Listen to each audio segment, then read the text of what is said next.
Di antara nikmat yang sering kita nggak sadari itu adalah nikmat Allah menyelamatkan kita dari banyak kerugian. Kalau keuntungan kan kita tahu nih, karena wujud kan. Tapi kalau kerugian, kita seringnya nggak tahu karena tidak berwujud. Kalau berwujud, rugi. Kalau dihindarkan dari kerugian, pasti nggak akan ada wujudnya. Misalnya dihindarkan dari jatuh, berarti kan nggak ada lecetnya ya. Kalau lecet berarti jatuh. Kalau nggak lecet berarti nggak jadi jatuh. Nah ini berarti kan tidak berwujud. Karena nggak berwujud, seringnya kita nggak sadar kalau itu nikmat dari Allah. Tapi kita harus belajar yakin itu sering terjadi dalam hidup kita. Baik itu lecet fisik ataupun lecet hati. Berat. Karena kalau udah kerasa di hati kita kan berarti ada masalah nih. Kadang-kadang Allah menyelamatkan kita dari kekecewaan, dari marah, dari sakit hatinya. Itu kan tidak ada wujudnya karena kita diselamatkan. Tapi yakin bahwa sesungguhnya itu juga nikmat dari Allah. Makanya harus tetap bersyukur walaupun kita kadang gak bisa menghitung nikmat Allah. Karena emang gak mungkin menghitung nikmat Allah. Wa in ta'uddu ni'matallah. Gak mungkin kita bisa menghitung nikmat Allah. Gampangnya misalnya coba aja, ada nggak kita yang bisa ngitung jumlah tetes air hujan ketika turun hujan? Itu baru satu nikmat ya, hujan doang nih. Bisa nggak ngitung berapa tetes air hujan yang jatuh ketika kita lagi musim hujan? Atau sekali hujan aja nih, setengah jam berapa tetes? Nggak ada yang bisa ngitung. Itu aja nggak sanggup, apalagi nikmat-nikmat yang lebih besar. Nah, jadi tetap walaupun kita nggak sadar nikmat Allah apa, tapi kita pakainya bukan cuma dengan logika. Hidup saya kayaknya gini-gini aja logikanya nih. Tapi kalau kita beriman sebetulnya nggak gini-gini aja. Hidup kita tuh harusnya lebih parah dari ini nih. Hidup kita tuh harusnya banyak masalah. Cuman sebagian besar masalah udah Allah hindarkan. Udah Allah selamatkan kita dari masalah-masalah itu. Cuman dikasih sebagian kecil sebagai pengingat buat kita. Kadang-kadang kalau gak dikasih masalah sama sekali kita suka jauh dari Allah. Kan Allah kangen. Di antara hadis kangennya Allah kepada kita tuh, Allah kalau kangen kepada hambanya dikasih ujian. Hamba yang kayak gimana? Hamba yang kalau gak dikasih ujian gak deket sama Allah. Sehingga kalau Allah kangen sama kita, yang gak deket sama Allah nih, suka lupa sama Allah, Allah kasih kita ujian. Tapi ujian yang dikasih juga ujian yang insya Allah masih ketahan sama kita. Karena Allah gak mau ngasih kita ujian yang mencelakai kita. Kalau itu terjadi namanya bukan ujian, tapi namanya azab. Dan insya Allah orang beriman gak dapat itu. Yang dapat kayak gitu tuh kelasnya udah kelas Firaun, Haman, Korun, Namrud ya. Abu Jahal, Abu Lahab itu kayak gitu tuh. Tapi kalau kelas orang muslim yang udah beriman cuman gak soleh-soleh amat, insya Allah yang dikasih bukan azab, yang dikasih adalah ujian. Kenapa? Allah kangen dengerin curhat kita di sepertiga malam. Allah kangen ngeliatin kita menangis dan manja kepada Allah. Allah kangen kita bangun tengah malam atau sepertiga malam berdoa kepada Allah. Allah kangen kita berdiri dan sujud dengan waktu yang lama. Kadang-kadang sujudnya setengah jam, saking lagi berserah diri kepada Allah. Allah kangen, makanya dikasih ujian dikit. Tapi ujian yang dikasih ke kita tuh sedikit dibandingkan yang Allah hindarkan dari kita. Tapi mana buktinya dihindarkan? Kalau ada buktinya namanya gak dihindarkan. Kalau sudah wujud namanya kena. Kalau gak kena pasti gak ada wujudnya. Terus gimana kita tahu? Kita mungkin gak tahu, tapi kita bisa meyakininya, iman. Makanya yang dipakai bukan hanya logika, tapi juga iman. Karena Allah Subhanahu wa taala menyelamatkan kita siang dan malam. Kulla yaumin huwa fi sya'n. Itu ayatnya. Kulla yaumin huwa fi sya'n. Setiap hari Allah sibuk menyelamatkan kita. Salah satu tafsir dari kalimat fi sya'nin adalah Allah sibuk menyelamatkan kita. Setiap hari kulla yaum. Sibuk menyelamatkan fulan-fulan, sebanyak jumlah manusia, sebanyak itulah yang Allah selamatkan. Bukan cuma mukmin. Bahkan orang kafir juga kadang Allah selamatkan, cuman di dunia. Kalau di akhirat beda lagi ceritanya. Kalau di dunia, rahmat Allah semuanya dikasih. Baik kepada mukmin ataupun kepada yang tidak mukmin, dikasih rahmat Allah di dunia. Tapi di akhirat hanya berlaku bagi orang-orang yang beriman. Kenapa orang yang tidak beriman kok dikasih rahmat Allah di dunia? Karena di sisi Allah dunia itu kecil, gak terlalu berharga, makanya dikasih semuanya. Akhirat itu berharga, makanya dikasih buat yang Allah sayangi, yang Allah pilih doang, yaitu orang yang beriman. Jadi jangan sampai kita berpikir Allah tuh kayaknya gak fair, kok orang gak beriman dikasih rahmat di dunia? Karena dunia itu gak terlalu berharga di sisi Allah. Seandainya dunia itu ada harganya walaupun sebelah sayap nyamuk, gitu kan hadisnya, gak akan Allah kasih itu dunia kecuali kepada orang beriman. Tapi berhubung lebih ringan daripada sebelah sayap nyamuk, dikasih kepada semuanya. Ibaratnya kalau kita ngasih kayak ngasih lagi jalan gitu ya, naik angkot misalnya, naik angkot terus sama istri nih naik angkot berdua. Terus pas turun angkot, harga angkotnya tuh misalnya 3.000, udahlah kasih aja 5.000. Karena 2.000 yang kita kasih, nggak mungkin istri kita komplain. Kemarin aku minta nggak dikasih, nggak akan mungkin kan? Kenapa? Cuma 2.000. Tapi coba ngasih 100.000. Beda tuh. Karena dia sesuatu yang ringan, maka tidak perlu komplain. 2.000 doang, saya juga dikasih lebih dari itu. Harusnya kita sadar bahwa dunia itu 2.000-an. Dunia itu cuma 2.000-an.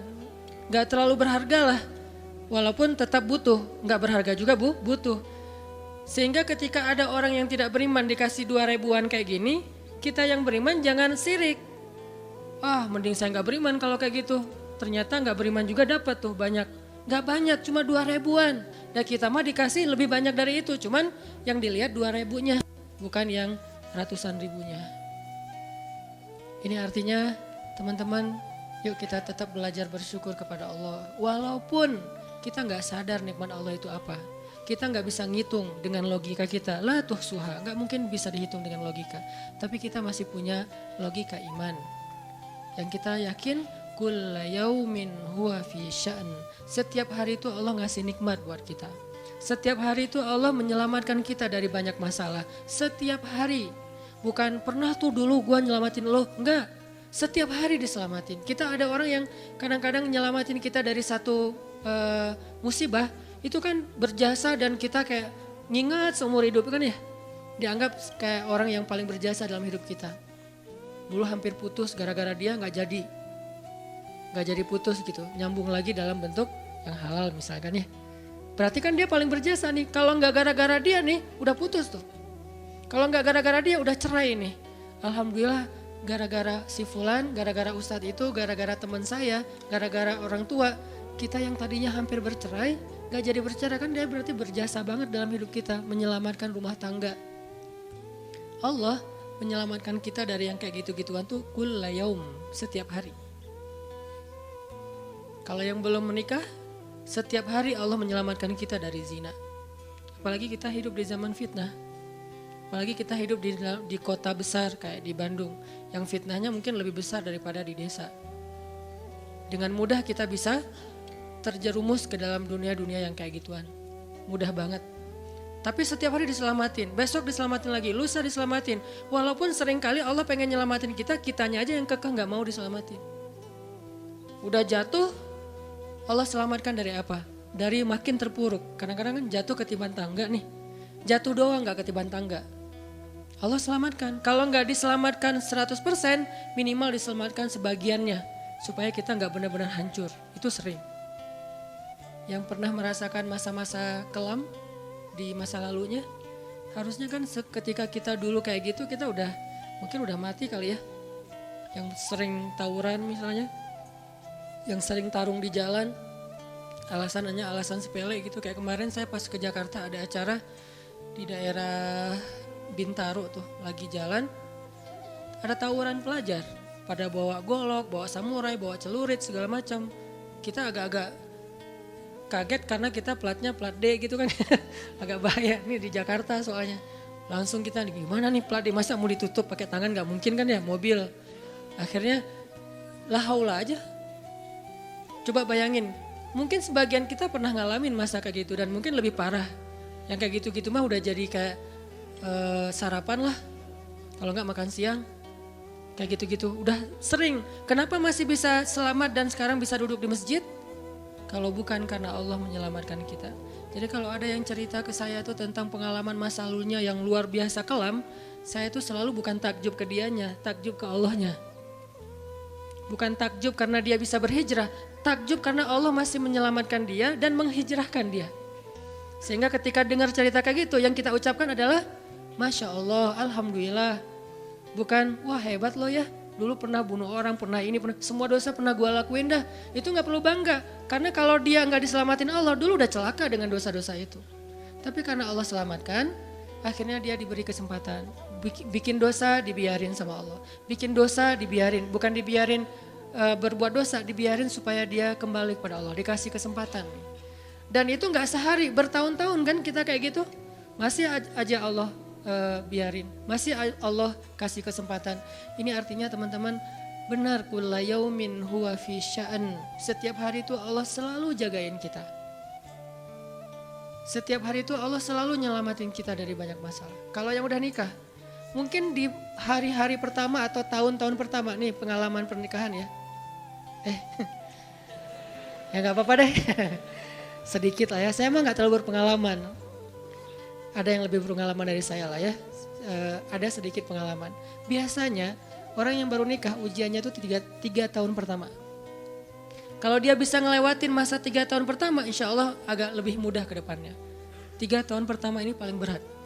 Apalagi kalau dia nikahnya, alhamdulillah gak pacaran. Kalau pacaran kan ujiannya udah sebelum nikah udah banyak ujian ya. Pas udah nikah ya udah selesai. Bukan udah selesai ujiannya, udah gak ada yang perlu udah hambar aja. Udah plain ya. Pernah gitu Ustaz? Enggak sih. Untung ya, untung. Alhamdulillah gak pakai pacaran. Soalnya yang pacaran diputusin melulu. Jadi yang udah pacaran lama, pas udah nikah, kita mau ngapain lagi ya? Kayaknya udah semua ya. Oh iya, udah semua. Bulan madu dari dulu juga udah sering. Kan udah agak-agak plain gitu kan. Tapi kalau yang belum nikah, belum pacaran, nikah nih. Jadi kayak benar-benar baru pacaran. Cuman ada konsekuensi lain yang mungkin ini jadi kayak semacam ujian lah biar sabar. Masa-masa adaptasi, masa-masa saling mulai mengerti, oh ternyata kamu tuh kayak gini dan segala macam. Apalagi kalau baru nikah langsung LDRan kan berat banget tuh. Nikah LDRan, pacaran LDRan aja berat. Bener gak sih? Gak ngaku Pacaran LDRan aja berat, apalagi nikah LDRan. Kenapa? Pacaran itu kan masih banyak pantangan. Nikah kan udah masih banyak ibadahnya. Tapi gak boleh ibadah, coba gimana? Gak sengsara tuh, merana kan? Harusnya boleh tapi gak boleh. Yang tadinya gak boleh aja sengsara apalagi udah boleh. Nah ini artinya setiap hari dalam tahun-tahun pertama pernikahan kita bisa aja mengatakan, udah deh saya talak kamu, apalagi laki-laki. Kalau gak sabar dikit keluar kata-kata talak. Kalau udah keluar gak bisa ditarik lagi tuh. Karena kalimat itu walaupun guyon tetap kena kan? Guyon aja kena apalagi serius. Enggak usah, saya waktu itu lagi dikuasai amarah. Emang ada yang cerai dalam keadaan nyaman? Kita talak yuk gitu. Enggak ada kan? Yang namanya cerai pasti marah tuh. Jadi enggak ada istilah gara-gara marah terus talaknya enggak berlaku. Enggak, maksud marah yang enggak berlaku talak itu kalau sampai hilang akal. Tapi rata-rata kita masih berakal sih walaupun marah juga. Karena ada orang yang marah tuh kemudian dia jadi kayak orang yang gila gitu gara-gara marahnya itu hilang akal. Tapi kalau masih berakal, masih mukallaf, masih bisa berpikir, ya namanya cerai nggak ada yang nggak marah. Yang namanya cerai pasti marah. Say, aku talak kamu. Nggak ada, udah talak manggilnya say. Udah gitu pakai emoticon yang love gitu. Tapi talak kan agak-agak klise ya. Nggak ada, pasti emoticonnya tuh berderai-derai atau hatinya terbelah kan gitu kan ya. Lagi rame soalnya tuh yang kayak gitu-gitu. Ini artinya bahwa yang namanya talak gak ada nyamannya. Pasti lagi marah dan tetap berlaku teman-teman. Kalau gak Allah membimbing lisan kita, mungkin hari kedua udah talak tuh. Kalau Allah gak membimbing hati kita, mungkin bulan pertama udah talak. Berarti kulla yaumin huwa fi sya'an. Sebetulnya kalau dengan logika iman, harusnya kita yakin setiap hari itu Allah pasti nyelamatin kita setiap hari. Cuman karena udah diselamatin jadi nggak ketahuan. Kalau nggak diselamatin ketahuan. Mau jatuh di jalan nih, naik motor nih, mau keserempet harusnya jatuh, tapi nggak jadi keserempet. Atau keserempet dikit nggak jatuh, kan kita suka lupa kalau kayak gitu kan ya. Kalau udah jatuh baru ingat. Kan saya tadi udah baca bismillah, kenapa masih jatuh? Gitu kan? Tapi kalau nggak jatuh, kita lupa bahwa ternyata perjalanan kita itu dilindungi oleh Allah sehingga kalau udah sampai bilang alhamdulillah. Jadi banyak yang kita nggak bisa ngitung karena memang tidak terjadi. Kenapa nggak terjadi? Allah yang menyelamatkan kita. Kulla yaumin huwa fi sya'an. Sehingga tetap walaupun mungkin kita nggak ngerasain, bilang aja alhamdulillah, alhamdulillah setiap hari aja gitu. Karena nggak ada ruginya juga kita ngomongin alhamdulillah. Satu-satunya kata atau nama yang nggak rugi disebut cuma nama Allah. Dan satu-satunya nama yang rugi kalau disebut nama mantan. Itu nggak enak banget nyebutnya. Kadang-kadang lagi ngobrol sama temen atau lagi kenalan di dalam kampus nih ya, atau kelas anak baru ceritanya. Kan kenalan nih, dipanggil nama sama guru satu-satu. Pas ada satu nama misalnya namanya siapa gitu kan ya. Kita sendiri yang pas nama itu disebut langsung meriang. Lah kamu kenapa? Itu nama mantan saya bu. Kan suka gitu ya. Sampai ada nama jalan bisa buat dia kegeeran sendiri. Saya pernah di Masjidil Haram ada salah satu nama gate. Nama gate tuh, bukan gate Masjidil Haram ya. Kalau gate Masjidil Haram semuanya nama cowok. Kan gak mungkin saya punya mantan cowok kan. Salah satu gate di hotel lah. Itu namanya tuh nama, pokoknya gak usah disebut, ketahuan ntar. Di stalking lagi ya. Ada salah satu gate di hotel besar kayak Zam-Zam Tower gitu. Gate-nya tuh namanya nama seseorang. Pas ngeliat tuh, gitu doang. Coba bayangin, nama aja bisa bikin kita calangap. Nama, coba. Jadi satu-satunya nama yang kalau disebut itu bikin kita nggak nyaman, itu nama muatan. Dan satu-satunya nama yang kalau disebut bikin kita dapat kebaikan cuma nama Allah Subhanahu wa taala. Setelah itu baru nama Muhammad sallallahu alaihi wasallam. Makanya enggak ada ruginya lah bilang bismillah, innalillah, astagfirullah, masya Allah, subhanallah dan segala macam yang ada kata Allahnya. Sehingga Nabi bilang segala sesuatu yang di dalamnya ada nama Allah maka diberkahi. Dan segala sesuatu yang di dalamnya tidak ada nama Allah maka tercabutlah kebaikannya. Jadi nggak ada rugi. Sehingga sampai nama orang aja yang paling baik itu adalah Abdullah sama Abdurrahman. Walaupun manggilnya Dul, El. Tapi tetap namanya bagus nih. Abdullah, Abdurrahman. Kepanjangan prolognya. Tapi ada hubungannya. Allah itu kalau kangen sama kita, Allah kasih kita ujian. Makanya jangan bikin Allah ngasih kita ujian kalau kangen. Tapi ngasih kita nikmat. Kenapa Allah kasih kita nikmat? Soalnya kita udah biasa, nggak perlu diuji juga, udah tetap setiap malam tuh curhat sama Allah. Bukan pas lagi banyak masalah doang baru curhat. Kalau pas banyak masalah doang baru curhat, berarti pas kita lagi normal, kita lama tuh nggak ketemu Allah, nggak pernah miss call Allah, nggak pernah japri Allah, nggak pernah curhat ke Allah, nggak pernah DM. Kan Allah kangen nih, kemana ya dia? Kok nggak pernah DM saya? Kok nggak pernah miss call saya? Kok nggak pernah japri ke saya? Padahal online-nya sering loh. Tapi kok nggak pernah ke saya nih online-nya masih apa nih? Kan Allah suka gitu sama hambanya. Walaupun dengan analogi sosmed ya. Tapi Allah tuh perhatian banget sama kita. Allah nungguin kita datang. Setelah sekian lama kita cuek sama Allah tiba-tiba kita baru niat mau datang. Duh udah lama juga ya saya belum japri ke Allah. Baru gitu doang, belum diketik nih, belum typing. Baru niat doang nih. Allah udah bahagia coba. Allah kok baik banget ya sama kita ya. Seolah-olah Allah butuh kita padahal gak sama sekali loh. Ghaniyun anil alamin. Allah tuh gak butuh kepada siapapun di antara hambanya. Gak butuh sama sekali. Tapi kayak seolah-olah Allah tuh yang butuh banget sama kita. Saking baiknya Allah. Allah itu raufun, rahimun, karimun, jawadun. Apalagi latifun. Nah latifun Allah tuh. Sangat pengen dekat sama hambanya. Itu Allah. Udah lama pergi nih. Sibuk dengan semua orang dijapri, semua orang dia chat sampai tengah malam chat sama orang lain. Tapi Allah gak pernah dijapri. Allah tungguin.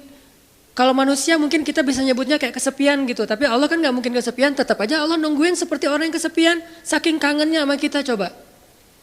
Begitu kita ada masalah datang ke Allah, Allah gak bilang giliran sekarang aja lo datang. Enggak kayak gitu Allah. Langsung Allah dekap, langsung Allah ada apa hambaku. Hal min haja, apakah kamu butuh sesuatu? Hal min taib, apakah kamu mau diterima taubatnya? Hal min mustaghfir, apakah kamu mohon minta ampun? Allah tanya kepada kita setiap malam, dicuekin lagi. Datang Allah ke langit dunia. Harusnya kan Allah suruh aja malaikat kasih tahu ke dia supaya berdoa. Enggak, Allah yang langsung turun. Ibaratnya Allah yang ngejapri kita. Enggak dirit juga. Setiap malam japri, setiap malam enggak dirit. Padahal online-nya, lasinnya tuh per setiap jam bahkan setiap menit dia online terus. Tapi yang Allahnya enggak dirit, ketimpa lagi tuh. Marahkah Allah? Enggak. Kalau Allah marah, pasti kita udah celaka dari dulu juga. Karena kalau Allah udah marah, maka perhatikanlah kaum-kaum sebelum kalian, kata Allah. Perhatikanlah kaum-kaum sebelum kalian, Ad, Samud, atau tokoh-tokoh sebelum kalian, Firaun, Haman, Namrud, dan seterusnya. Perhatikan kalau Allah udah marah nih. Berarti Allah belum marah sama kita. Tapi jangan sampai batasan waktu yang Allah buat itu kita lewatin, itu bahaya. Karena kalau Allah sudah menentukan waktunya, gak bisa ditolak lagi sama kita. Jadi Allah kangen kepada makhluknya. Jadi sifat kangen itu salah satu di antara sifat Allah. Allah rindu kepada hambanya. Namanya siapa? Allah rindu kepada hambanya. Sehingga kalau Allah aja kangen sama kita kangen gak sih sama Allah? Ini nih pertanyaannya nih. Karena kalau kita gak kangen sama Allah, gak fair. Kenapa gak fair? Allah kan gak pernah dapat kebaikan apa-apa dari kita. Kok kangen sama kita? Berarti Allah kangennya tulus. Kalau kangen kita kan ikhlas ya. Ikhlas dengan tulus agak beda dikit nih. Kalau tulus gak berharap apa-apa. Kalau ikhlas berharap. Kalau ikhlas itu berharap. Cie. Sampai anak kecil juga ya, subhanallah ya.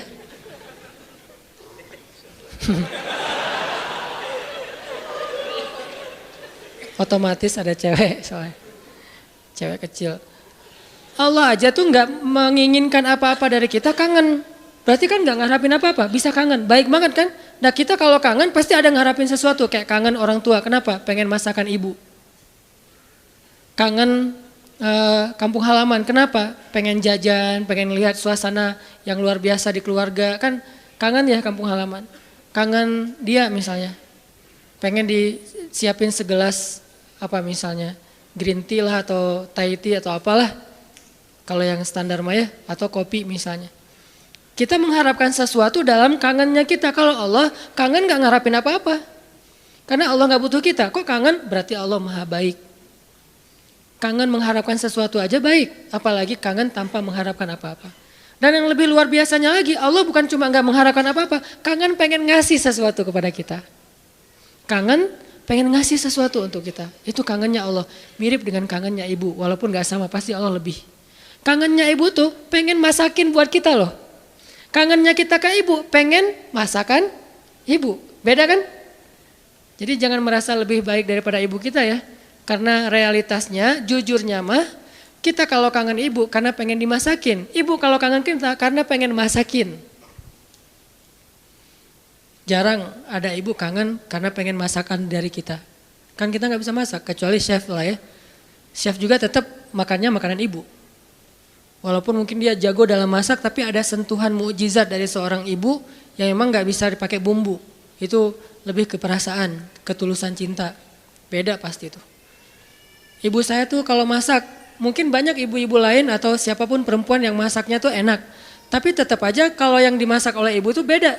Gak tahu gimana, gak bisa dijelasin aja pokoknya, beda. Gitu juga yang dimasakin oleh istri.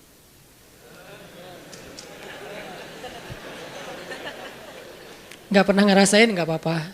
Sabar ya. Ibu aja dulu lah, puas-puasin ya. Karena ibu tetap aja seseorang yang luar biasa. Allah tuh kayak gitu, analogi cinta Allah kepada kita, walaupun gak sama persis tapi minimal ada analoginya, kayak ibu kepada anak. Allah tuh kangen sama kita bukan karena pengen sesuatu dari kita, tapi karena pengen ngasih sesuatu untuk kita.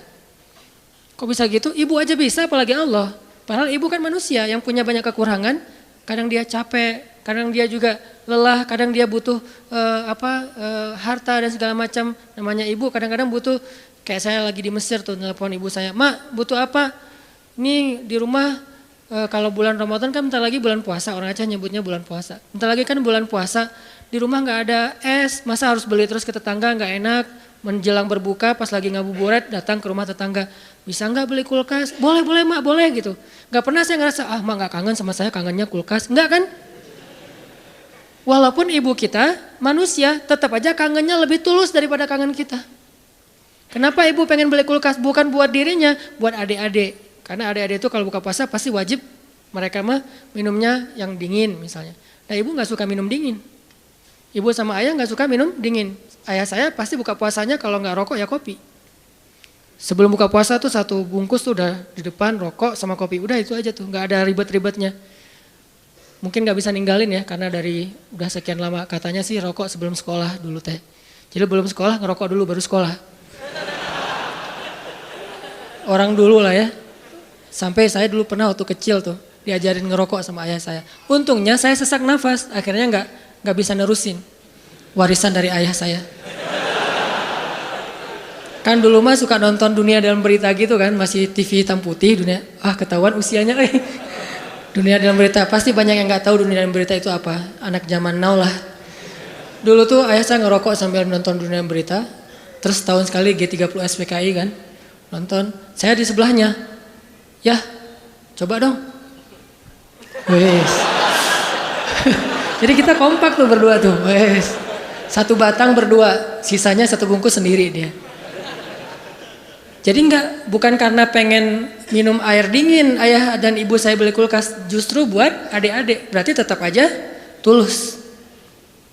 Terus, mak butuh apa? Nih adik-adik belum sekolah, mak butuh apa? Nggak pernah minta untuk dirinya sendiri. Mama nih mau lebaran nggak ada baju baru, nggak pernah. Pasti untuk adik-adik. Kenapa nggak untuk saya? Mungkin dianggap saya udah mampu sendiri, udah mandiri, jadi udah nggak perlu dikasih-kasih. Artinya dalam cerita ibu kita bisa melihat kebesaran Allah. Kalau ibu aja yang penuh dengan kekurangan bisa setulus itu, apalagi Allah. Ibu bisa kangen kepada kita karena pengen masakin buat kita. Allah kangen kepada hambanya karena pengen ngasih nikmat untuk hambanya. Allah kangen kepada pendosa karena pengen ngampunin dosa-dosa dia. Kenapa nggak diampunin aja? Karena dia nggak datang. Kenapa nggak dimasakin aja? Ngapain dimasakin, orangnya nggak ada, kan gitu kan? Katanya ibu kangen, tapi kok nggak masak masakan kesukaan aku? Lah kamu masih di Bandung, ibunya di Jawa, ya gimana yang masakin? Siapa yang makan basi?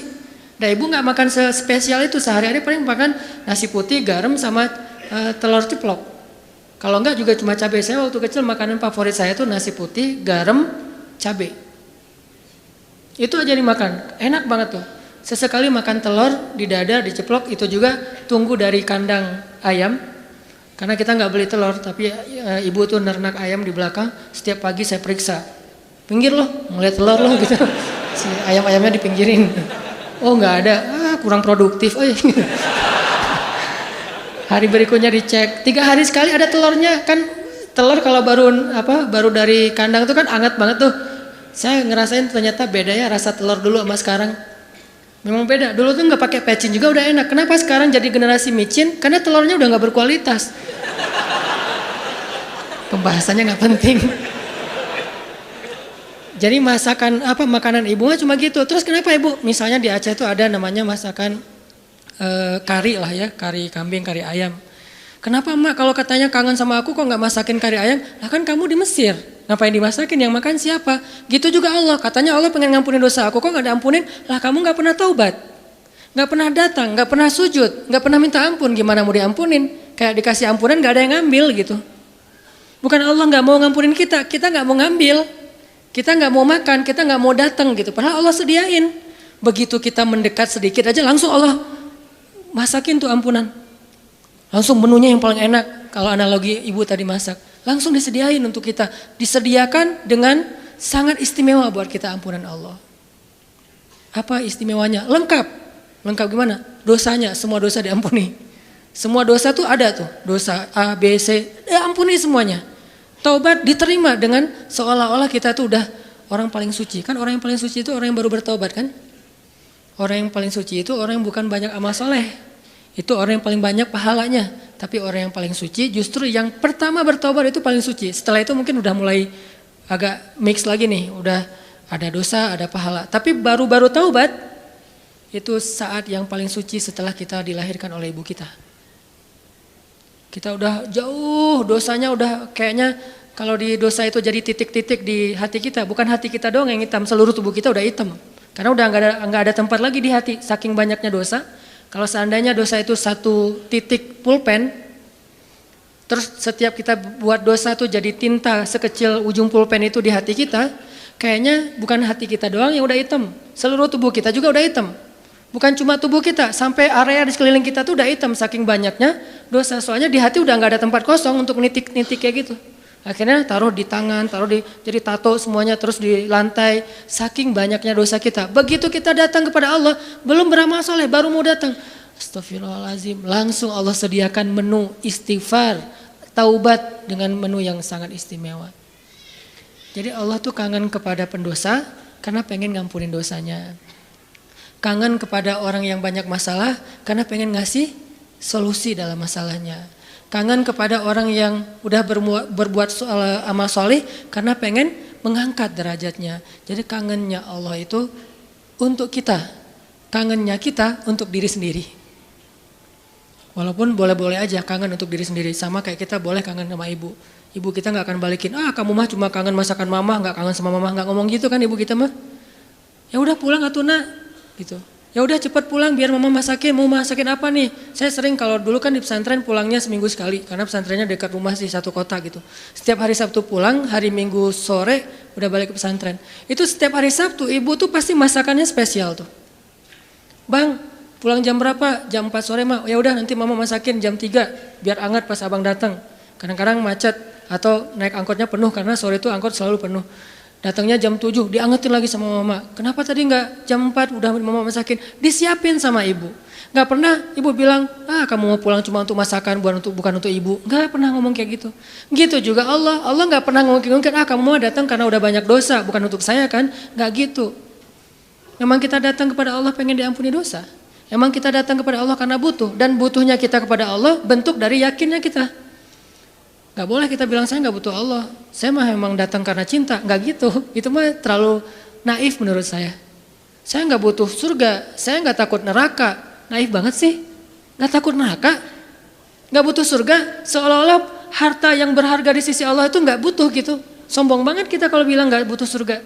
Sombong banget kita kalau bilang gak takut neraka. Malaikat Jibril aja takut neraka. Pernah malaikat Jibril nangis luar biasa. Kayak orang habis diputusin nangisnya teh.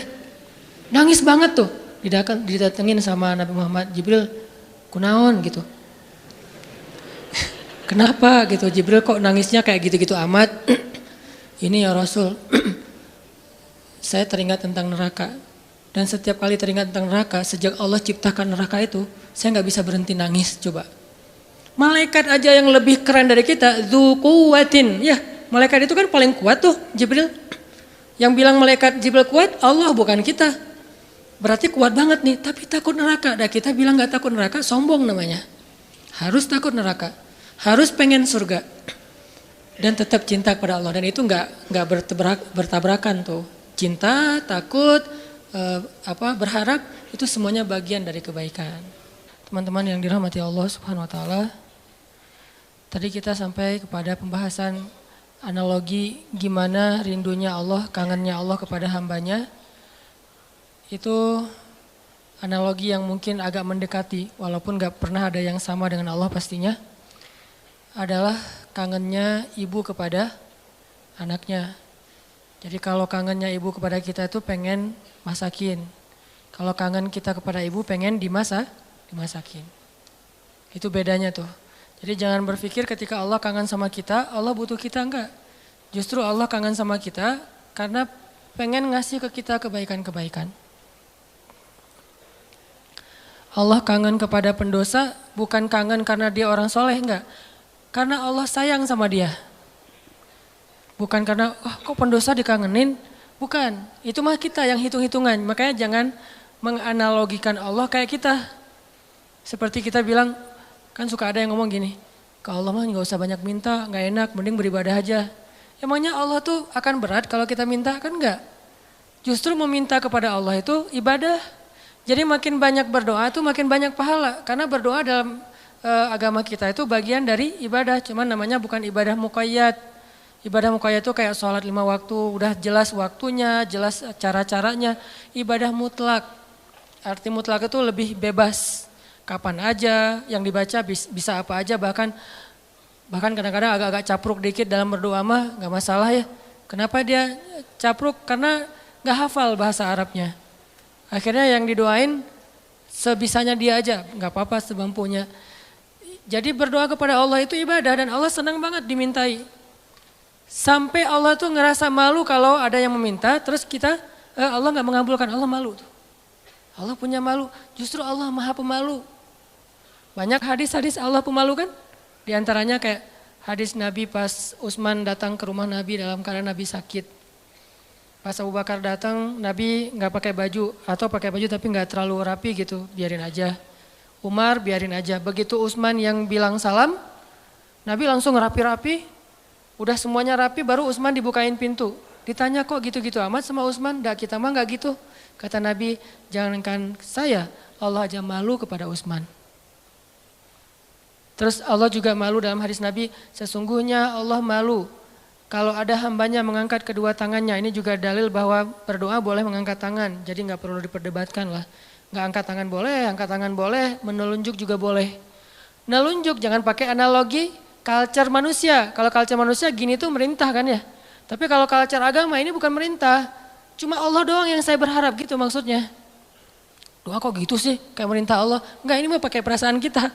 Kalau pakai perasaan agama mah enggak gitu. Kan Nabi kadang berdoa gini. Kadang berdoa emang enggak pakai ngangkat tangan. Kapan tuh? Kayak pas naik kendaraan. Kan enggak mungkin di atas onta gini kan. Agak-agak gimana gitu. Atau pas mau makan. Nabi pas mau makan bismillahirrahmanirrahim. Walaupun boleh ditambah Allahumma lakasumtu misalnya. Ya atau Allahumma barik lana. Asal enggak bismillahirrahmanirrahim amutu ahya. Kan enggak harus gini, boleh juga gini, boleh enggak sama sekali. Kadang Nabi juga berdoa dengan mengangkat tangan. Buktinya sesungguhnya Allah malu. Kalau ada hambanya mengangkat kedua tangannya lalu Allah tidak mengabulkan permintaannya kan Allah malu nih. Bisa juga Nabi ngangkat tangannya enggak gini, tapi gini. Kapan? Pas perang Badar. Kalau kita pas besok mau ngelamar. Jadi perang badarnya kita nih, jomblo nih. Lamaran, itulah perang badarnya kita. Apalagi menghadapi calon mertua yang berkumis tebal teh kan. Itu berarti menghadapi musuh yang lebih kuat daripada kita kan ya. Butuh mukjizat lah itu mah. Sehingga doanya malamnya kayak gini. Pas sudah diterima gini lagi. Itulah kita. Artinya teman-teman jangan ngelihat Allah seperti kita ngelihat makhluk. Tapi pasti Allah lebih baik daripada makhluknya, pasti. Bahkan gak bisa dibandingin. Kalau ada ayat-ayat kayak analogi itu bukan perbandingan, lebih kepada analogi supaya kita bisa berpikir. Dan memang Islam itu mengajarkan kita dan melatih kita berpikir. Afala ta'qilun, afala la'allakum tadhakkarun, tatafakkarun, dan berpikirlah. Am hasibatum falyanzuru. Semuanya tentang berpikir. Jadi kalau ada istilah, udahlah gak usah dipikir-pikirin, udah taat aja. Taat tapi berpikir, jangan taat gak berpikir. Karena agama ini agama milik orang-orang yang cerdas, dibawa oleh orang yang paling cerdas di muka bumi. Dan kecerdasan itu di sini, tapi kecerdasan doang gak cukup, harus dipadukan dengan keimanan. Baru namanya Rabbaniyah. Nabi itu cerdas banget loh. Saking cerdasnya Nabi, turun ayat 1 juz kehafal sama Nabi. Jibril datang, Muhammad, dengarkan, didengerin sama Nabi. Al-An'am kan, 1 juz lebih sedikit, 11 lembar kan, 1 juz 10 lembar. Nabi dengerin, Jibril baca, udah selesai Jibril baca, Jibril naik ke langit, Nabi udah hafal. Nabi kasih tahu ke sahabat, udah turun ayat kepada saya yang lebih baik, yang lebih saya cintai daripada langit dan bumi, yaitu yang dibuka dengan Alhamdulillah. Sahabat Ibnu Mas'ud bilang, saya udah hafal ya Rasulullah. Ini lagi sifat tawadunya Rasul. Rasul gak bilang, emang lo doang, gue juga gitu. Enggak. Saking tawadunya Rasul ya. Rasul malah kayak seolah-olah beliau gak bisa gitu saking menghargainya. Ini namanya ra'fah. Kalau kita kan suka ngeremehin orang. Kalau Nabi nggak ngeremehin orang walaupun beliau pasti di atas rata-rata. Oh gitu Abdullah coba-coba gitu. Kayak beliau tuh nggak bisa kayak gitu. Abdullah pede kan? Wah bisa. Tapi Abdullah tahu lah Nabi pasti hafal karena Nabi nggak bisa baca. Kalau Abdullah mengulang hafalan itu dari Nabi mendengar, gimana kalau Nabi nggak hafal? Kan Nabi membacakan dulu di antara para sahabat. Nggak ada satu huruf pun yang salah yang dibacakan Nabi. Padahal cuma sekali dengar nih. Berarti Nabi itu orang cerdas. Hafalannya kuat. Dan lagi-lagi jangan ngelihat kecerdasan hanya dengan bisa baca tulis. Karena kalau kita pengen baca sejarah, bacalah dengan analogi, dengan persepsi sejarah.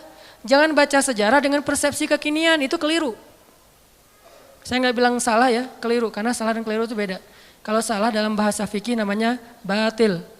Benar, hak. Kalau keliru, khata, benar, sawab. Itu keliru kalau kita membaca sejarah tapi pakai persepsi kekinian. Contoh, katanya pintar tapi kok nggak bisa baca tulis. Karena di zaman sekarang pintar itu dilihat dari kemampuan membaca dan menulis. Di zaman dulu culture-nya belajar itu nggak lewat baca tulis. Di zaman Nabi dulu belajarnya lewat menghafal. Jadi orang yang pintar di zaman itu adalah yang bagus hafalannya. Orang yang pintar di zaman sekarang adalah yang paling pintar nulis dan membacanya. Bahkan zaman now mah udah nggak baca tulis. Udah lebih ke aplikasi. Udah lebih ke otak-atik. Bahkan kadang-kadang nggak aplikasi, googling aja. Saking simpelnya. Jadi orang yang mungkin sekarang dianggap agak kekinian, nggak pintar lagi istilahnya kekinian. Kalau dia dengar ceramah udah pakai apa misalnya streaming. Atau kalau dia lihat langsung dia pakai recording. Kalau dulu nggak pakai recording aplikasi, recordingnya di sini. Sehingga culture, model belajar di zaman Nabi dengan zaman sekarang berbeda. Sehingga kita nggak boleh menjudge sejarah dengan persepsi kekinian, itu nggak boleh. Sama kayak kita menjudge Nabi menikah dengan anak di bawah umur dengan persepsi kekinian. Memang 12 tahun itu atau 11 tahun di zaman sekarang itu di bawah umur. Tapi di zaman itu coba kita baca sejarahnya lebih lengkap deh. Aisyah sebelum dilamar sama Nabi itu udah khitbahan loh. Udah jadian. Sama siapa? Sama anak seorang laki-laki yang belum beriman. Namanya anak Mut'im bin Adi. Mut'im bin Adi ini salah satu orang kafir tapi pelindung Nabi kayak Abu Talib. Setelah Abu Talib wafat yang gantiin Abu Talib itu Mut'im namanya. Mut'im bin Adi. Aisyah itu udah ditunangkan sama anaknya Mut'im. Nabi nggak tahu. Nabi dapat mimpi kan? Yang dapat kain sutra dari surga gitu. Nabi datang kepada Abu Bakar bilang, ya Abu Bakar saya bermimpi melamar Aisyah anakmu. Bagaimana pendapatmu? Abu Bakar diam-diam pergi ke Mut'im. Karena Abu Bakar sendiri kalau dilamar Nabi siapa yang bisa nolak kan ya? Nabi yang ngelamar kan? Jangankan untuk Nabi, untuk siapa dulu teh? Julaibib aja diterima kan ya? Apalagi sekarang untuk Nabi nih. Akhirnya diam-diam Abu Bakar datang ke Mut'im. Angkat dong teleponnya, karena gak diangkat-angkat dari tadi teh. Pas diangkat, udah apa Abu Bakar? Ini ada masalah nih, yuk kita ketemuan. Ya udah di kafe mana? Itu dekat SM aja gitu. Ketemuan kata Abu Bakar, Mut'im nih gimana nih saya galau berat. Saya gak enak sama kamu. Emang ada masalah apa? Kan kita udah lama berteman, biasa aja lah gitu. Kata Abu Bakar, Muhammad kamu tahu kan? Oh ya siapa yang gak tahu? Muhammad kan ya orang yang paling mulia di Mekah. Dia ngelamar Aisyah. Mut'im senyum. Bukan kaget, bukan dasar tuh orang. Enggak, senyum. Jadi yang bete Muhammad menikah dengan Aisyah itu justru harusnya kan Mut'im kan? Bapak calon mertuanya anak Aisyah gitu. Kenapa kita yang bete nih? Orang kita nggak ada hubungan apa-apa dengan Aisyah. Akhirnya Mut'im senyum. Terus Mut'im bilang, kata Abu Bakar, terus gimana menurut kamu ya Mut'im? Kata Mut'im, ya Abu Bakar, kalau gitu kita batalkan pertunangan anak kita. Sesungguhnya Muhammad lebih layak untuk Aisyah daripada anak saya. Jadi secara culture, Aisyah itu emang udah waktunya menikah di waktu itu. Tapi kalau kita ngelihatnya dari angle kekinian, itu di bawah umur. Makanya jangan menjudge sejarah dari angle kekinian. Itu nggak fair. Banyak lagi adegan-adegan sejarah. Ini yang kita belajar di Al-Azhar itu kayak gini nih, belajar berpikir, belajar berfilosofi. Kalau orang bilang filsafat itu nggak butuh, nggak, tergantung filsafatnya. Karena ada filsafat Islamiyah, ada filsafat Gharbiyah. Kalau Gharbiyah itu western lah. Filsafat sekuler. Tapi kalau Islam juga berfilsafat, ternyata gitu ya. Baca tafsir juga butuh filsafat. Saya kalau baca Al-Quran yang ada tafsirnya atau enggak pakai tafsir, misalnya baca Quran beberapa ayat yang udah ngerti gitu ya. Subhanallah, ketika kita berpikir tentang Al-Quran, kebayang hal yang luar biasa tentang kebesaran Allah. Itu luar biasa loh. Kayak saya pernah bilang ayat Allah tuh zatnya, kalau kita ke teman bilangnya orangnya gitu ya. Allah itu zatnya nggak enakan.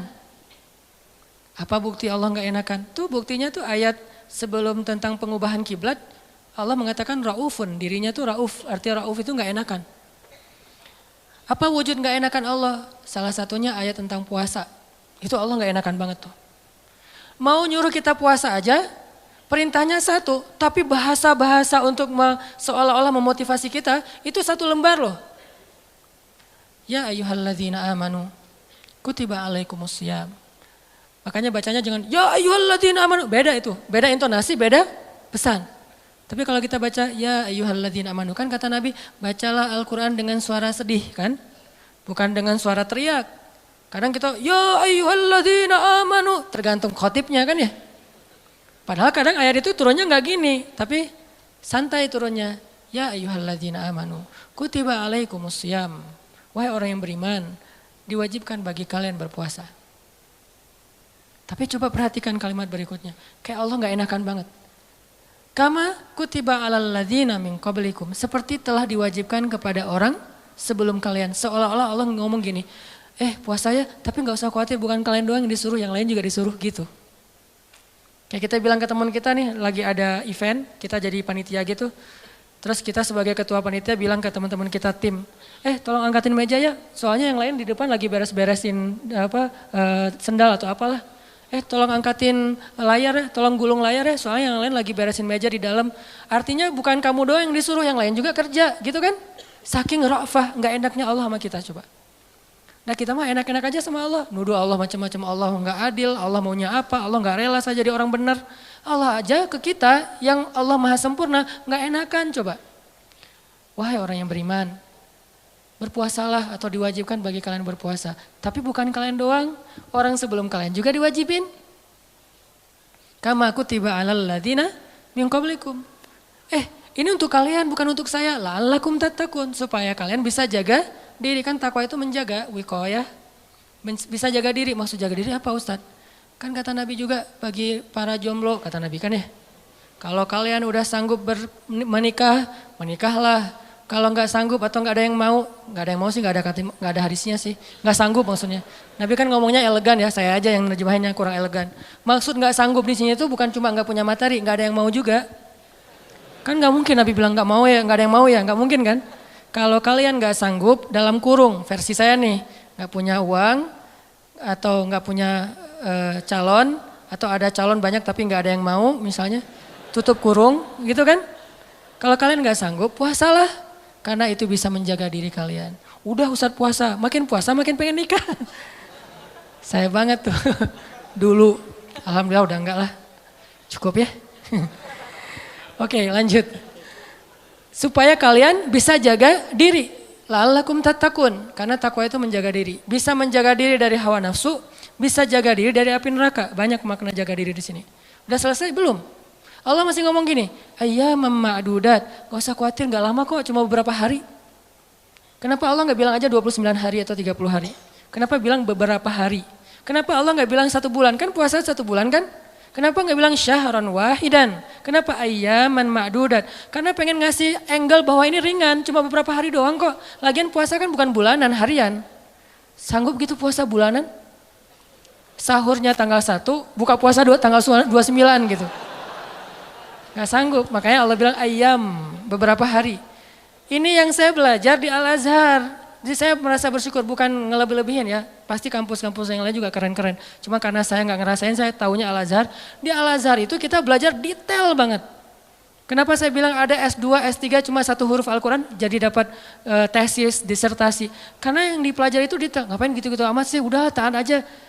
Enggak, kalau yang mau taat aja nggak usah berpikir. Tapi berpikir supaya kita bisa menjadikan agama ini sebagai rahmat, sebagai solusi buat kehidupan kita. Ini bedanya belajar Al-Azhar dengan di beberapa tempat ya. Kalau di beberapa tempat belajar fikih itu lebih kepada produknya, produk fikih. Halal, haram, boleh nggak boleh, itu kan produk fikih kan. Kalau di Al-Azhar bukan belajar produk, belajar cara memproduksi. Mesinnya dipelajari. Sehingga ketika ada masalah baru, mesin ini tinggal diulik dikit, produksi yang baru. Kayak tadi misalnya bikin apa gitu, ternyata udah berubah zamannya, udah seleranya udah nggak kayak gitu lagi, akhirnya digantilah, bikin lagi yang baru. Tetap mesinnya sama, cuman dia bisa beradaptasi dengan kebutuhan pasar. Itu bedanya di Al-Azhar, kita belajar mesin fikih. Bagaimana memproduksi fatwa kalau di bidang fikih. Kalau di tafsir, bagaimana mengambil ayat, terus jadi kesimpulan berfikir. Jadi berfikir dengan Al-Quran, bukan berfikir dengan menurut saya, enggak. Pola fikir kita tuh dibangun di Al-Azhar. Sehingga pas kita dengerin dosen ngomong, benar-benar itu calangapan benar tuh. Karena ilmu dosen-dosen di sana tuh luar biasa. Kalau ngomong tuh kayak seolah-olah dia udah kuasai seluruh Al-Quran. Jadi Al-Quran itu diambil tuh sepotong-sepotong dikumpulin jadilah satu menu makanan. Tuh gitu di Al-Azhar teh. Intinya yang saya pengen sampaikan kepada teman-teman, jangan ngelihat Allah kayak ngelihat makhluk. Karena nanti jadi salah paham. Jangan banyak minta lah, gak enak sama Allah. Justru Allah itu gak enak kalau gak diminta. Allah senang banget kalau kita minta. Dan Nabi yang paling banyak meminta ke Allah namanya Ibrahim. Sehingga disebut Inna Ibrahim la'awwahun halim. Apa arti awwah? Bukan awwah ya. Awwah artinya da'a, suka berdoa. Dan di Al-Quran itu Nabi yang paling banyak kalimat doanya kan Ibrahim kan. Dikit-dikit ya Rabbi, ya Ilahi, ya Allah selain Musa. Awwahun da'a, suka berdoa. Gitu juga tadi dalam kasus surga neraka. Ada orang bilang, saya emang gak takut sama neraka. Setan aja, iblis takut sama neraka. Kita lebih garang daripada iblis? Enggak. Iblis itu udah paling, kalau dibilang bejat, paling bejat mah iblis. Udah gak ada lagi lebih bejat daripada iblis. Udah gua mah lebih bejat dari iblis, gak ada. Iblis itu paling bejat tuh udah. Jadi kalau ada manusia gimana pun dia bejat masih kalah sama iblis. Yang paling soleh itu adalah Muhammad SAW. Walaupun yang paling suci adalah malaikat. Tapi yang paling soleh, beda suci sama soleh ya. Karena orang soleh bisa aja ada kesalahan. Nih berpikir nih. Orang soleh tetap ada kesalahan. Kalau suci gak ada kesalahan. Dan gak ada manusia yang suci. Yang ada manusia yang soleh. Nabi bukan suci, maksum, terjaga.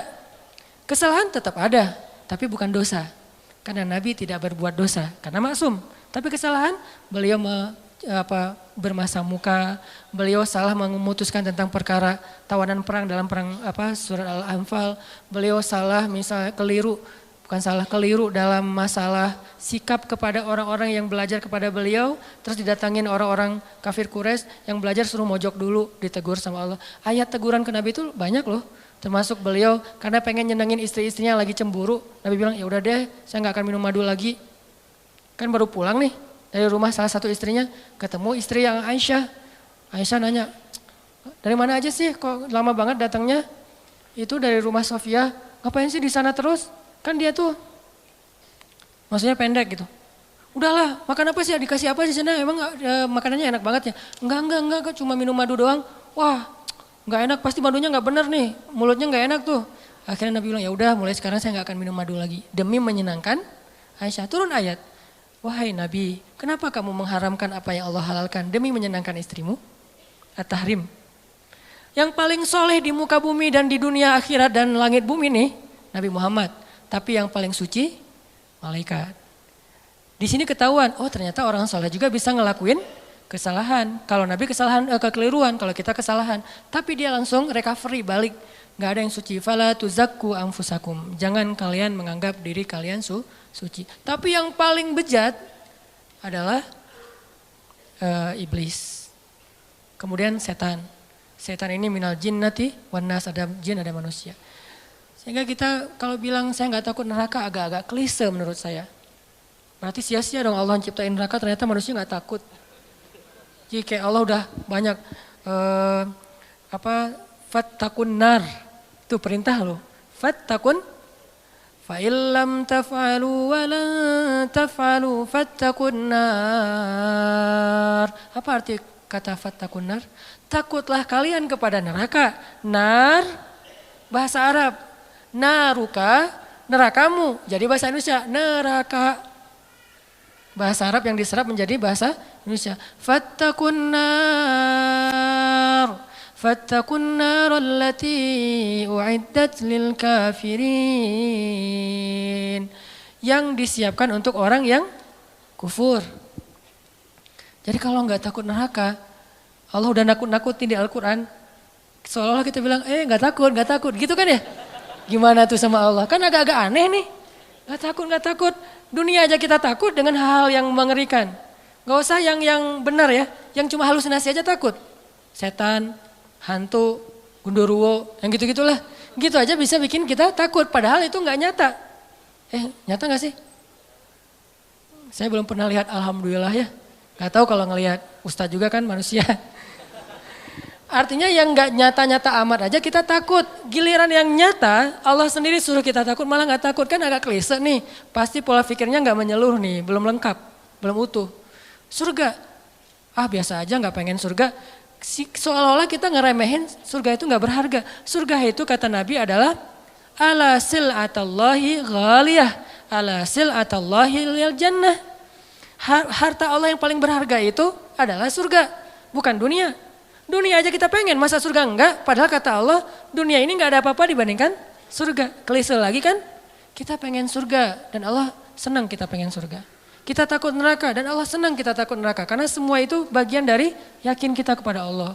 Cuman, jangan hanya di lisan, harus di hati. Kita, kenapa kamu sholat 5 waktu? Kalau saya enggak sholat, ntar diazab kubur. Enggak apa-apa. Kenapa kamu sedekah? Karena pengen dapat pahala banyak, gak apa-apa. Wah kalian mah gak ada yang tulus. Dan saya mah kalau sholat, sedekah segala macam bukan karena surga neraka. Saya sholat dan segala macam karena cinta sama Allah. Gak ada tolak belakangnya antara satu dengan yang lain. Cinta bagian dari iman, takut bagian dari iman, berharap bagian dari iman. Kan iman itu ada 60-an cabang, termasuk malu bagian dari iman. Sehingga gak perlu dibentur-benturin, ambil yang sebagian, buang yang lain, enggak. Terus gimana nih? Orang beriman juga berderajat. Lahum darajatun. Ada yang imannya baru malu doang nih. Ada yang imannya udah malu plus takut. Ada yang imannya udah malu plus takut plus berharap. Ada yang iman, malu, takut, berharap, cinta. Terus nambah-nambah. Karena darajatun. Manusia itu berderajat-derajat di antara orang yang beriman. Setelah Allah bilang ulaika humul mu'minuna haqqa, Allah bilang lahum darajatun. Mereka bertingkat-tingkat. Jadi teman-teman, coba kita bayangin bahwa Allah itu emang kangen sama kita. Allah tersenyum kepada hambanya. Dulu ada beberapa orang yang mungkin karena salah paham maksud saya, pernah dalam tanda petik tahzir lah ya. Dulu saya pernah mengalami masa-masa tahzir tapi dicuekin. Katanya Allah senyum. Apa Anda waras? Allah kok senyum? Ada banyak hadis Allah tersenyum. Salah satu hadis Allah tersenyum itu hadis tentang doa safar kan? Ketika Ali bin Abi Thalib naik ke atas kendaraan bilang Allahu Akbar. Duduk di atas kendaraan mengatakan Alhamdulillah. Ketika mau udah jalan baca Subhanalladzi sakhkhara lana hadza. Kemudian di akhirnya Rabbi zalamtu nafsi zulman katsira fa innahu la yaghfirudz dzunuba illa anta faghfirli. Fama yaghfirudz dzunuba faghfirli maghfiratan min indika warhamni. Lalu setelah baca itu Ali tersenyum. Orang yang bawa onta atau kudanya Ali ngelihat, "Ya Ali, kenapa Anda tersenyum?" Kata Ali, "Karena saya melihat Rasulullah juga tersenyum dulu setelah membaca doa ini." Lalu saya tanya ke Rasul, "Kenapa Nabi tersenyum?" Kata Nabi mengatakan, "Karena setelah membaca doa ini Allah tersenyum." Kapan Allah tersenyum? Ketika kita beristighfar. Jadi kalau kita beristighfar teman-teman, Allah senyum. Cuman gimana senyumnya Allah? Laisa kamitslihi syai'. Allah enggak sama dengan makhluk. Cuman kita yakin Allah tersenyum. Gimana bentuk senyumnya enggak usah dibayang-bayangin. Allah senyumnya gini enggak ya? Enggak usah dibayang-bayangin. Allah senyumnya gini atau yang flat tapi banyak kelihatan gigi gitu kan, kayak emoticon gitu. Enggak lah, enggak usah dibayangin. Pokoknya senyum weh. Allah senyum artinya Allah senang. Termasuk kayak ada hambanya yang bertobat, Allah itu bahagia. Saking bahagianya lebih daripada orang yang ketika dapatin onta yang hilang, terus dia bilang, Allah anta abdi wa ana rabbuk. Ya Allah engkaulah hambaku dan aku Tuhanmu. Ngomongnya salah saking bahagia. Allah lebih bahagia dari orang itu terhadap orang yang bertaubat. Berarti kan Allah emosional ya. Allah itu emosional. Bahagia, marah, senang, cinta, tersenyum, emosional. Cuman emosi Allah itu maha sempurna, enggak seperti makhluk. Sehingga kita coba melibatkan emosi kita dalam berinteraksi dengan Allah. Jangan flat lah. Masa kita katanya cinta tapi flat, hambar, kayak plain gitu, kayak jalan tol. Kan gak enak ya? Pernah kenal ada orang yang flat? Sama teman misalnya flat banget tuh. Gak ada ekspresinya, kita kasih hadiah, ya makasih. Gak ada ekspresinya nih orang. Terus kalau ada masalah, dia ada masalah, gak ada masalah, ya gitu mukanya tuh. Nyebelin, kayak muka saya. Kenapa ada orang kalau ketemu saya di awal-awal tuh kayak sebel gitu. Karena mungkin muka saya tuh kayaknya bakatnya nyebelin. Tapi kalau udah kenal enggak lah, ya.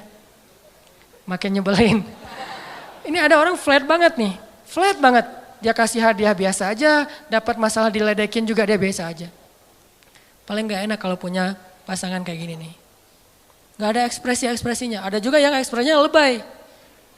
Kasih hadiah dikit, wah segala macam. Ada masalah dikit, nangisnya wah kemana-mana. Misalnya ada yang kayak gitu teh. Nah Allah yang paling ideal perasaannya. Yang paling ideal zatnya, yang paling ideal kebaikannya. Paling ideal aja pokoknya. Jadi kita coba melibatkan emosi kita ketika kita berinteraksi dengan Allah. Allah kangen sama kita. Cuman kangennya Allah karena pengen ngampunin dosa-dosa kita. Kata Nabi setiap sepertiga malam Allah turun ke langit dunia. Terus Allah manggil-manggil. Saya kalau ngebayangin ini Allah manggil-manggil. Coba ya Allah manggil-manggil. Duh jangan kasihan karena Allah gak akan hina kayak gitu. Cuman gak enak. Allah manggil-manggil. Saya kok sombong banget ya gak menyambut panggilan Allah gitu. Walaupun gak wajib kita datang. Udah gitu bayangin ya Allah manggil-manggil tapi gak wajib didatengin. Allah manggil-manggil, Allah telepon, gak wajib diangkat. Kan Allah baik banget kan? Harusnya kan Allah kalau Allah manggil harus datang ya. Kayak sholat 5 waktu misalnya Allah panggil, boleh kita misalnya gak datang segera. Walaupun gak baik, yang paling baik itu datangnya segera di tempat panggilan itu dikumandangkan. Tapi kalau gak datang segera juga gak sampai dosa. Cuman kehilangan banyak kebaikan lah. Walaupun sebagian mazhab mengatakan dosa. Tapi saya cenderung kepada mazhab yang mengatakan bukan dosa, sunnah muakkadah. Tapi kalau keseringan nggak datang, diragukan keimanannya, agak-agak mirip munafik nih. Kalau sering nggak datang, Allah tuh toleran banget. Hayya 'alas shalah, kita lagi sibuk kerjaan nih, nggak datang. Allah nggak marah sama kita. Nggak sholat aja, sebetulnya Allah marah, cuman sabar. Allah selain Jabbar, Qahar, tapi juga sabur. Ya. Kan ideal banget nih. Kalau Allah marah bisa, gak ada yang bisa ngehalangin. Tapi Allah sabar. Kalau kita sabar karena gak bisa marah. Seringnya kan kita sabar tuh karena gak bisa marah. Begitu bisa marah gak ada sabarnya. Kalau Allah sabar padahal bisa marah. Selain Jabbar, Qahar, apalagi sifat-sifat yang keras nih. Muntakim, tapi di sisi lain sifat Jamal. Makanya ada sifat Jamal, ada sifat Kamal. Sifat Jamalnya Allah apa? Karim, Rahim, Sabur, Ghafur, gitu-gitu kan. Ini artinya teman-teman, bayangin ya, Allah manggil-manggil kita sepertiga malam. Ngapain sih Allah sepertiga malam repot amat sih datengin kita. Tapi kita gak wajib datang. Tapi kalau kita datang, Allah sayang banget sama kita. Cuman dari kitanya nih, bukan angle Allah. Kalau angle Allah kita gak wajib datang. Tapi angle kita, enak gak sih kalau gak datang? Enak gak sih Allah udah manggil-manggil tiap malam terus kita gak bangkit? Kalau kita bangunnya telat, pas azan subuh baru bangun, ngerasa gak sih? Aduh Allah maaf ya, bangunnya telat. Gitu gak sih ke Allah? Karena kita kalau ke makhluk gitu banget loh. Di telepon ternyata miss call 10 kali gak diangkat, langsung maaf ya, emoticon, segala macem. Minta maaf tuh rasa apa, tangan diginiin tuh banyak sampai 10 juga. Kok kita ke makhluk gitu, ke Allah enggak? Padahal makhluk itu enggak terlalu berjasa sama kita. Dan Allah mah berjasa dari sejak kita dalam kandungan ibu kita. Bahkan sebelum kita diciptakan, tapi kita enggak pas bangkit dari tidur. Duh Allah maaf ya saya bangunnya telat, astagfirullah gimana nih. Langsung wudhu datang ke masjid, minta ampun pada Allah. Padahal kita enggak wajib datang. Ini lebih ke ngomongin emosional. Saya enggak ngomongin hukum fikih. Kalau ngomongin hukum fikih agak-agak kaku sih. Makanya di atas hukum itu ada akhlak namanya. Di atas hukum ada akhlak. Orang kalau udah akhlaknya bagus, hukum ini jadi gak terlalu penting. Mudah ngamalin hukum tuh kalau akhlak moralnya udah kayak orang disiplin. Kan gak perlu timer lagi kan. Udah disiplin, gak perlu lagi ketat. Hukum itu dibikin ketat karena orangnya nggak disiplin. Ketika orangnya udah disiplin, udah akhlaknya, moralitasnya, lifestyle-nya udah bagus, hukum nggak terlalu ketat juga nggak masalah. Yang saya pernah cerita tuh di Jepang di baggage claim, baggage belt itu tempat ngambil bagasi, itu nggak ada yang jagain, nggak ada polisi, nggak ada petugas, cuma pakai garis doang. Garisnya juga kecil, nggak pakai pagar segala macam. Kadang-kadang kan udah pakai pagar juga didobrak kan ya. Ini garis, kenapa jadi ringan gitu? Karena orangnya udah bagus moralnya. Berarti di atas hukum ada moralitas, di atas fikih ada akhlak. Moral itu, akhlak itu di atas ilmu. Orang punya ilmu tapi nggak berakhlak agak kurang pas. Sehingga nih bedanya hukum fikih sama akhlak nih. Anjing hukum fikihnya apa? Anjing hukum fikihnya bukan haram, najis. Makan anjing hukum fikihnya haram. Anjingnya najis, beda ya makan anjing sama anjingnya. Anjing dalam fikih itu najis. Kena liurnya najis, memakannya haram. Tapi dalam moralitas, dalam akhlak, ngasih minum anjing yang kehausan masuk surga. Islam itu ideal teman-teman, gak usah khawatir lah. Gak usah takut dengan hukumnya, lupa dengan moralnya. Padahal moral Islam itu jauh lebih keren dan mempackaging hukumnya. Anjing itu najis, kita nggak boleh kena liurnya, walaupun boleh memelihara anjing untuk berburu, misalnya untuk penjaga, bukan untuk sekedar lucu-lucuan ya. Karena dulu mungkin nggak ada anjing kayak yang lucu-lucu kayak sekarang kan ya. Di salon gitu kan ya, biaya anjing aja. Kalau di New Zealand kata teman saya tuh kucing aja di sana tuh pakai sertifikat. Kalau ada orang pernah ada kasus dia pergi keluar kota, lupa nggak laporan, kucingnya tinggal di dalam rumah dan nggak dikasih makan, itu kucing diambil alih oleh negara dan orangnya kena denda. Islam banget kan ya? Islami banget kan? Kan ada hadis Nabi yang bilang yang perempuan yang dilihat di dalam neraka gara-gara membiarin kucingnya meninggal nggak dikasih makan, ditinggalin beberapa hari keluar kota, nggak tahu dia lagi traveling kemana gitu si cewek itu teh. Itu kan terjadi kan ya? Nah anjing najis, anjing haram, tapi ngasih minum anjing yang kehausan itu masuk surga. Yang ngasih minumnya siapa? Bukan orang soleh. Kalau orang soleh, itu mah amal pelengkap. Bukan, orang yang baru bertobat dari dosa zina. Bukan pezina ya. Karena orang kadang-kadang suka jadi modus tuh. Tuh pezina aja masuk surga. Mana ada pezina masuk surga? Yang ada orang yang bertobat dari zina masuk surga. Orang yang bertobat dari membunuh masuk surga. Nggak ada pembunuh masuk surga, nggak ada itu. Kalau gitu buat apa kita beramal soleh kalau semua juga masuk surga, nggak ada keadilan tuh. Allah kok menciptakan neraka sih, katanya pengasih penyayang, kok ada neraka? Surga neraka adalah bentuk keadilan, karena tanpa surga neraka tidak ada nilainya kebaikan. Ngapain kita harus jadi orang baik, toh nggak akan dibalas juga sama Allah? Ngapain kita takut berbuat dosa, kan nggak akan diazab juga sama Allah? Maka kemana larinya para pembunuh? Kemana larinya para begal? Kemana larinya orang-orang yang menzalimi orang lain? Terus di mana hak para korban kalau tidak ada surga neraka? Tapi kalau sudah diadili di dunia dengan cara-cara yang Allah ridhoi, selesai nggak ada urusan lagi dengan surga neraka. Misalnya pembunuh dikisos, maka dia masuk surga.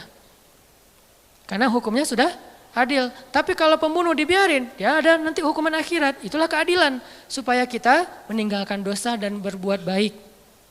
Ya, kalau katanya Rahman Rahim tapi ciptain neraka, ini agak-agak belum sempurna nih pola berpikirnya nih. Makanya Islam itu butuh pola pikir. Al-Quran itu melatih cara berpikir kita.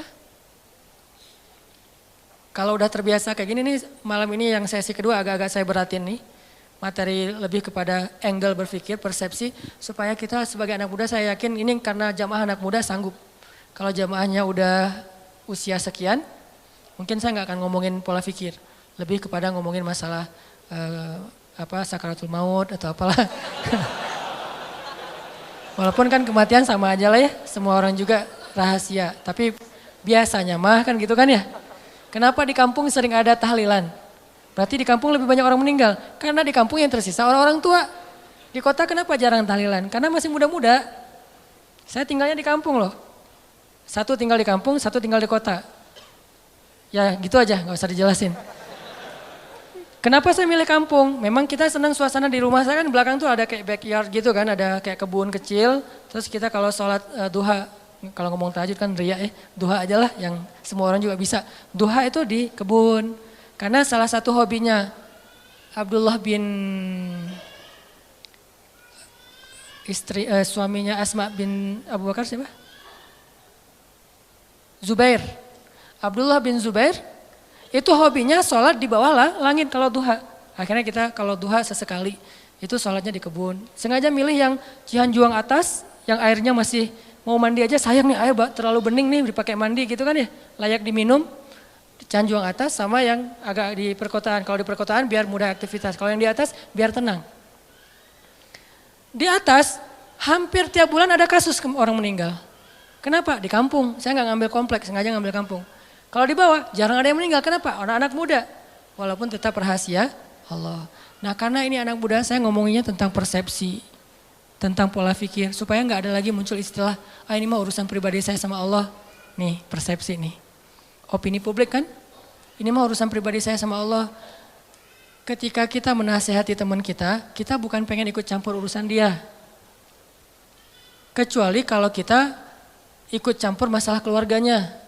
Tapi kalau masalah amal soleh, memang Allah yang nyuruh. Watawasau bil haq, watawasau bisab. Tinggal nasihatinya dengan cara yang baik. Bil hikmah, wal mau'izatil hasanah. Kalau dibantah, wajadilhum billatihi ahsan. Balas dengan cara yang lebih baik, senyumin aja. Salamun. Bukan berarti kita cuek, kalau kita nggak nasehatin, manusia itu susah sadar, jangan tunggu ilham dari langit. Karena kalau datang ilham dari langit berat, lewat musibah, lewat masalah. Mending dinasehatin teman kita. Jadi bukan urusan pribadi saya sama Tuhan saya, persepsi. Tadi, kenapa belum berhijab? Yang penting menghijabi hati dulu. Daripada kepala dihijabi tapi hatinya dengki. Nggak ada yang menghijabi hati. Menghijabi hati itu gak bagus. Khatamallahu ala qulubihim. Allah menutup hati mereka. Siapa mereka? Orang yang kufur. Jadi yang harusnya menutup kepala membuka hati. Bukan menutup hati membuka kepala. Kebalik. Persepsi berpikir kan?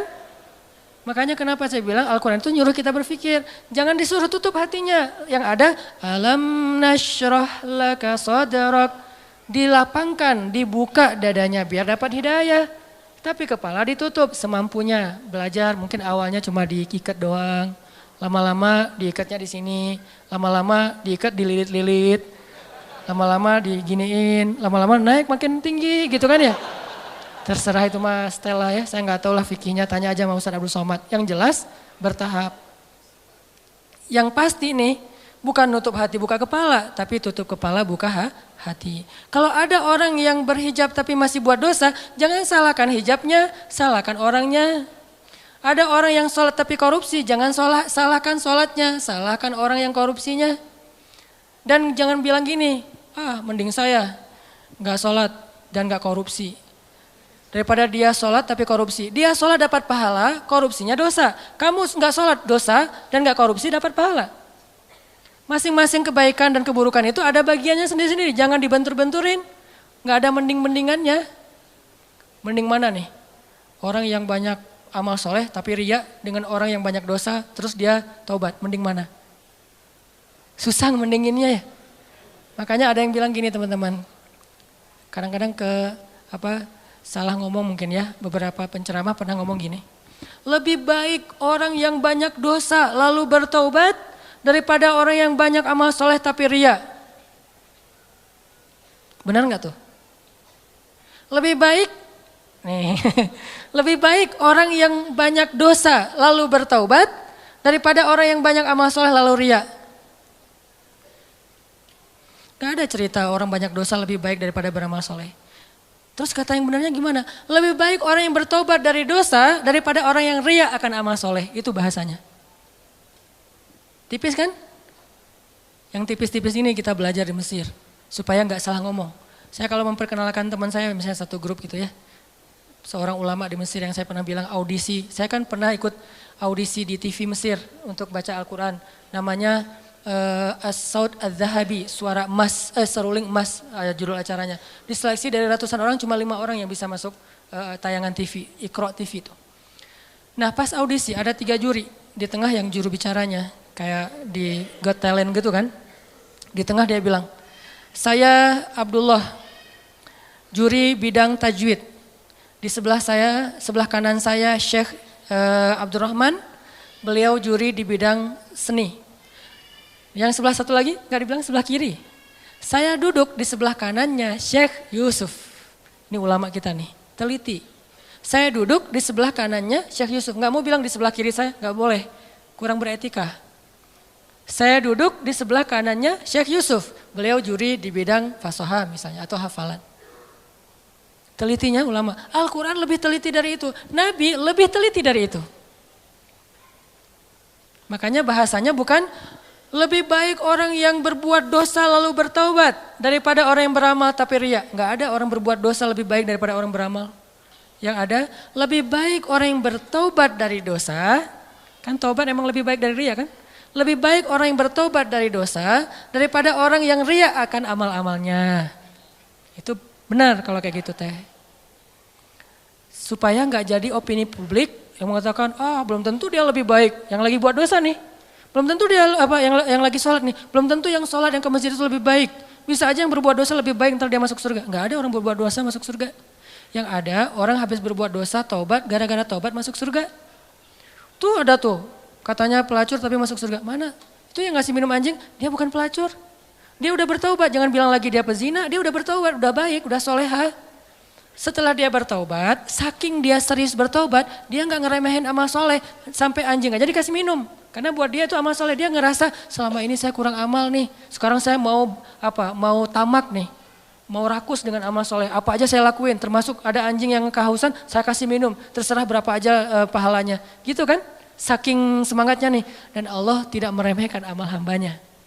Seorang yang udah banyak dosa kalau bertobat, amalnya cuma sedikit, yaitu ngasih minum anjing bisa masuk surga. Itu pesannya kayak gitu tuh. Jadi kita habis tobat nih, belum amal soleh nih, masuk surga. Kalau udah tobat. Buktinya yang membunuh 100 orang, udah beramal soleh belum? Belum. Satu-satunya amal soleh dia apa? Taubat. Satu-satunya amal soleh dia adalah taubat, masuk surga.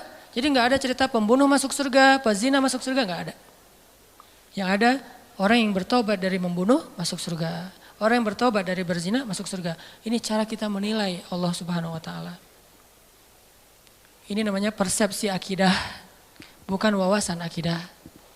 Mungkin di beberapa ta'lim kita belajar wawasan akidah. Wawasan akidah itu uluhiyah, rububiyah, asma, sifat, itu wawasan akidah. Tapi kadang nggak membentuk persepsi, walaupun itu juga penting. Cuman porsinya harus ditambah, membentuk persepsi kita tentang Allah. Udah selesai belum? Membangun emosional kita kepada Allah. Kalau akidah kita udah sampai membangun emosional, itu udah keren. Siapa yang terbangun emosionalnya? Rindu, malu. Nabi Ayub itu malu sama Allah. Sakit 10 tahun, gak pernah berdoa, ya Allah sembuhin dong, kan saya udah 10 tahun. Enggak, kenapa? Malu sama Allah. Kita boleh nggak minta doa sembuh? Boleh banget. Karena derajat iman kita kan nggak kayak Nabi Ayub. Lagian Nabi kan mengajarkan kita doa tentang sakit, ya Allahumma rabban nas dan seterusnya. Ditanya sama istri Nabi Ayub, ya Nabi Allah, kamu itu kan Nabi kekasih Allah, kalau kamu berdoa pasti Allah mengijabah. Kenapa nggak berdoa aja? Nabi Ayub tanya, istriku tercinta, berapa lama selama ini kita dapat nikmat dari Allah? Ya 17 tahun. Berapa lama sudah kita diuji oleh Allah? 10 tahun, malu saya sama Allah. Baru 10 tahun udah minta, 17 tahun Allah kasih nikmat, gak pernah ngomong-ngomong ke kita. Malu sama Allah, ini udah emosional. Pertama wawasan, kemudian pola pikir, kemudian emosional. Emosional ini bahasa lainnya adalah yakin, iman di hati. Ini puncak ilmu nih. Makanya kata Nabi apa? Ra'sul hikmah makhafatullah. Puncaknya ilmu ada rasa takut kepada Allah, emosional. Kalau ilmu kita baru sekedar wawasan, terus jadi bahan debat di komen-komen kita, itu baru tahapan pertama dari ilmu, belum sempurna itu. Dan biasanya orang kalau baru-baru puber keislaman, puber hadis sahih, emang kayak gitu. Semuanya dianggap palsu, padahal dia doang yang sahih gitu. Enggak lah, orang lain juga punya hadis yang sahih, cuman mungkin kita belum pernah baca hadis itu. Orang hadis sahih jumlahnya ada 200.000 yang dihafal Al-Bukhari. Dan kita mah dari dulu tahunya cuma innamal a'malu binniyat. Gimana kita bilang, oh enggak ada itu. Jangan bilang enggak ada, saya enggak tahu itu. Bisa aja ada, sayanya enggak tahu kan. Makanya kalau ada yang nanya ke saya, Ustadz ini ada hadisnya enggak? Enggak tahu. Saya enggak akan bilang, enggak ada tuh, enggak berani saya. Kecuali saya udah menghafal hadis sebanyak Imam Ahmad. Berapa hafalan hadis Imam Ahmad? 1 juta. Baru boleh bilang enggak ada. Tapi Imam Ahmad juga nggak bilang nggak ada. Bilangnya saya nggak tahu. Tanya aja ke yang ngamalin, dia tahu nggak hadisnya. Misalnya nih, ada yang tanya, Ustadz ada nggak sholat tasbih ke saya nih? Saya bilang nggak tahu hadisnya. Tanya deh ke Ustadz yang pernah ceramah tentang sholat tasbih. Ustadz, kan Ustadz pernah ceramah sholat tasbih, apa hadisnya? Gitu caranya. Jangan kita nggak tahu hadisnya bilang nggak ada itu hadis sholat tasbih. Tanya dulu ke orangnya, siapa tahu ada. Kalau ada, nanti katanya sahih. Enggak, kata Ustadz itu dhaif. Nah, ulama juga tentang hadis sahih dan dhaif berbeda pendapat.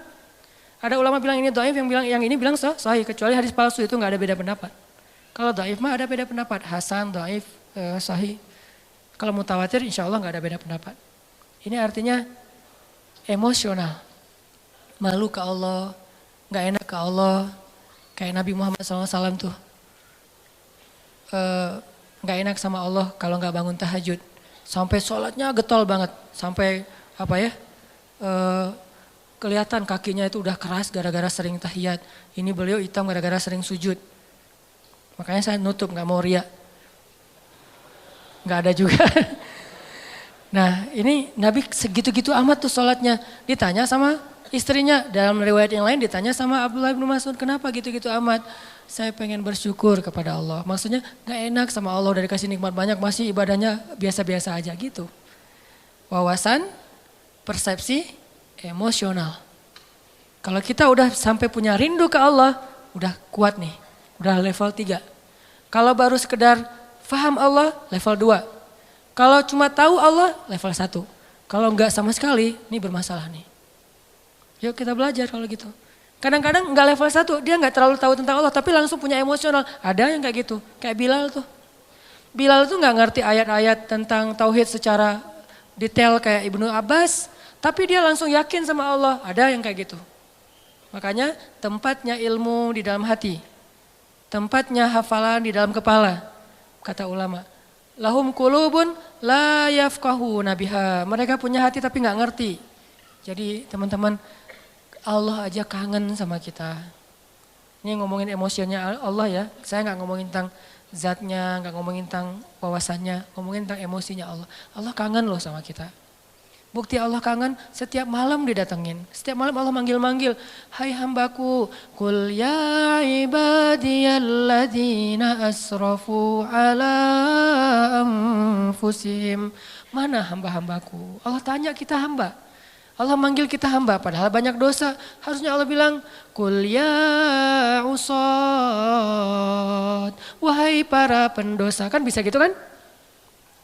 Atau, Qul ya ayyuhan nas, wahai manusia. Tapi Allah enggak, Qul ya ibadi, wahai hamba-hambaku. Hamba-hamba itu kayak ibu manggil kita anakku gitu. Kita udah sering, ibu kita nelpon ya, ibu kita nelpon, kita reject, alasannya lagi kuliah. Ibu kita nelpon, kita reject, alasannya lagi di jalan. Ibu kita nelpon, kita reject, alasannya lagi malam mingguan. Ibu kita nelpon, kita reject, alasannya lagi ngobrol sama teman di kafe. Ibu kita nelpon, kita reject, alasannya lagi mau ujian. Mau ujian aja ibu gak boleh nelpon, saking disiplinnya. Ibu kita nelpon, kita reject dengan banyak alasan, tapi ibu kita masih manggil, nak, masih manggil gitu. Mau dimasakin apa? Masih nanya gitu coba. Kurang baik apa ibu?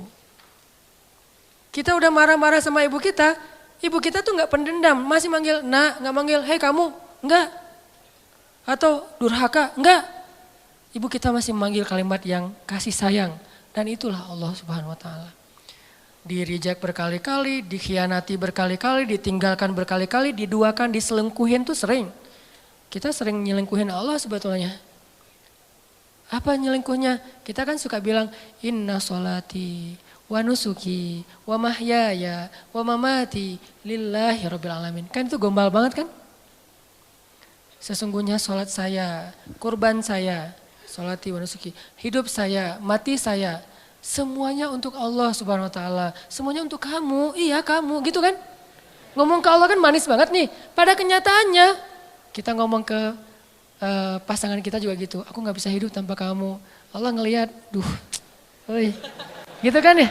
Kalau bahasa kita mah ya, tapi Allah masih manggil hambaku gitu. Enggak, dasar lo emang gombal, lo habisin aja. Enggak, Allah tuh padahal bisa banget kayak gitu coba. Enggak. Coba kalau pasangan kita digituin, gombal setinggi langit.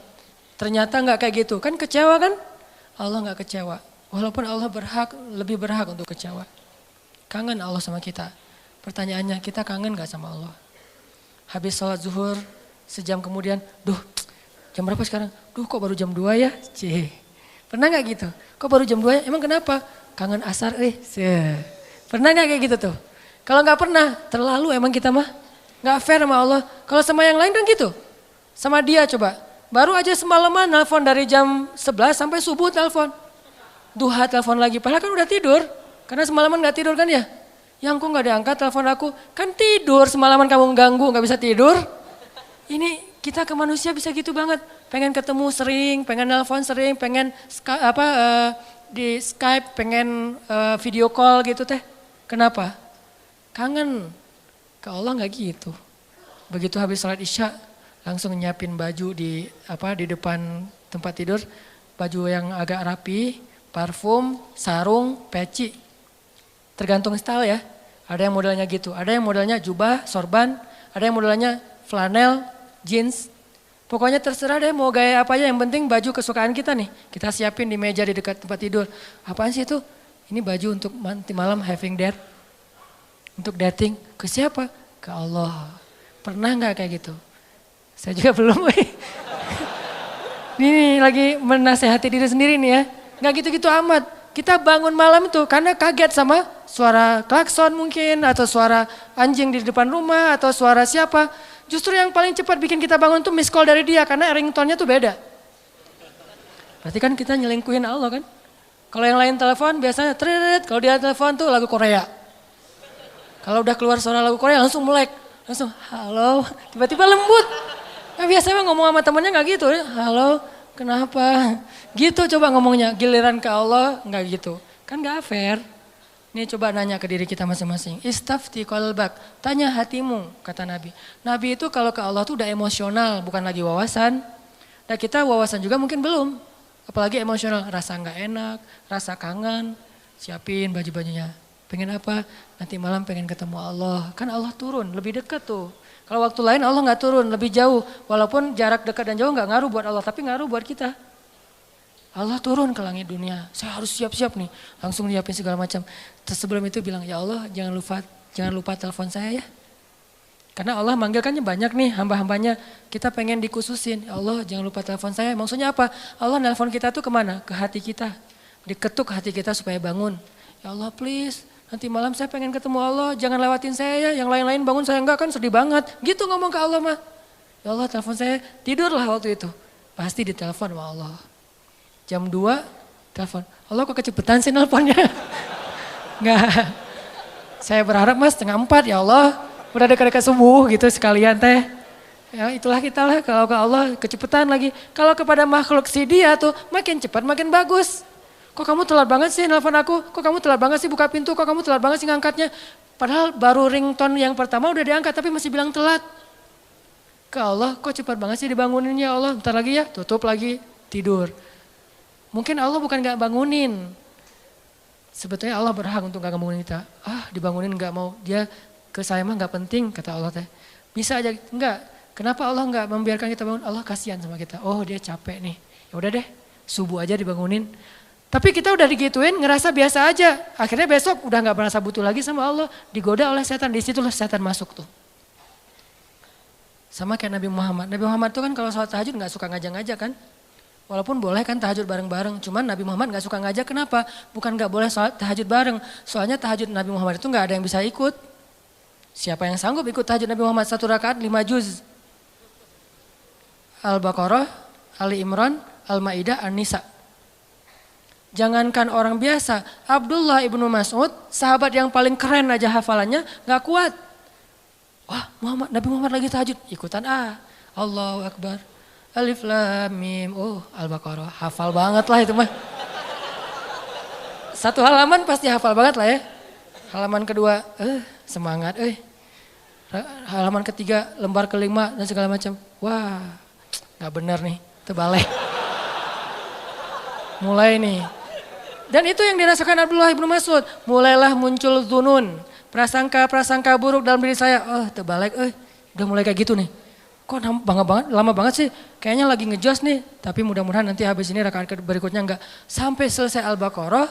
Mudah-mudahan habis Al-Baqarah. La yukallifullahu nafsan illa usaha. Abdullah udah gini-gini. Wah ada ruku nih. Bahasa kita mah ya. Kan tadi gini lama aduh. Dan nih ruku. Alif lam mim. Wah. Ali Imran coba. Wah Ali Imran 1 juz lebih. Mudah-mudahan habis Ali Imran ditahan-tahan nih. Mudah-mudahan Nabi nggak ingat lagi ya An-Nisa, lupa kayak. Kalau udah lupa kan ruku. Kalau bahasa kita mah ya. Ya ayyuhan nasu taqu rabbakum An-Nisa.